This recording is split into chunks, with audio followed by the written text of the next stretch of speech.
The episode of Jesse Watters Primetime covers a range of political topics, starting with a discussion on the elimination of the Department of Education under Trump's administration. Trump signed an executive order to dismantle the department, returning control of education to individual states. This decision is framed as a long-overdue correction to a failing system that has seen test scores decline despite trillions of dollars spent. Critics of the department argue that it has done little to improve literacy, math, and science education, with some students graduating while being functionally illiterate. The episode highlights the inefficiency and political bias within the department, suggesting that it has become a tool for left-wing activism rather than focusing on actual education.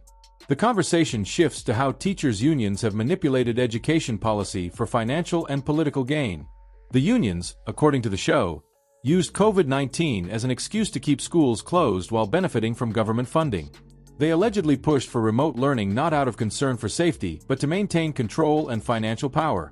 The episode criticizes figures like Randi Weingarten for their stance during the pandemic and how they later attempted to rewrite history regarding their role in school closures.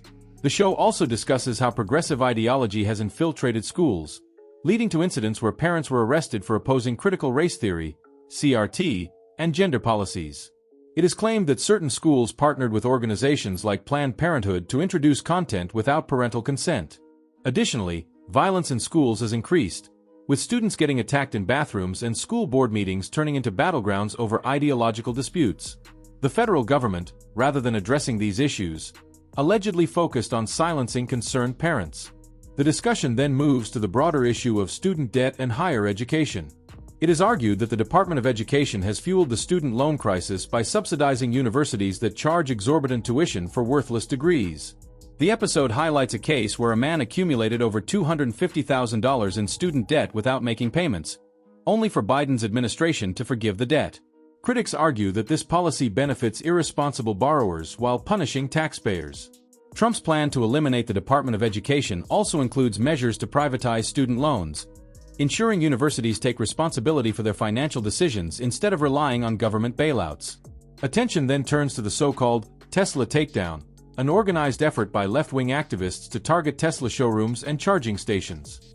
The movement, led by figures like John Cusack, aims to undermine Elon Musk, who they see as a threat to their political agenda. Some activists have encouraged vandalism, arson, and even terrorism against Tesla properties.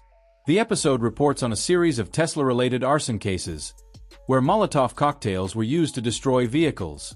The Biden administration, despite condemning right-wing extremism, is accused of turning a blind eye to these acts of left-wing violence.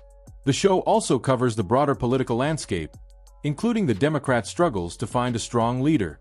Michelle Obama officially ruled out a presidential run, dashing hopes that she could be the party's savior. Meanwhile, figures like Bernie Sanders and Alexandria Ocasio-Cortez are trying to energize the progressive base, but their socialist rhetoric is alienating moderate voters. At town halls, Democratic politicians are being confronted by their own constituents, frustrated by the party's lack of direction. The episode critiques Gavin Newsom and Pete Buttigieg, labeling them as the new faces of the Democratic Party but arguing that they lack appeal outside their liberal bubbles. Newsom was reportedly caught trying to secretly communicate with business leaders using burner phones, while Buttigieg is accused of performing for liberal crowds rather than engaging in real governance. In the final segment, the show discusses corruption within the Democratic Party. Former Squad member Cori Bush's husband was indicted for fraudulently obtaining COVID relief funds.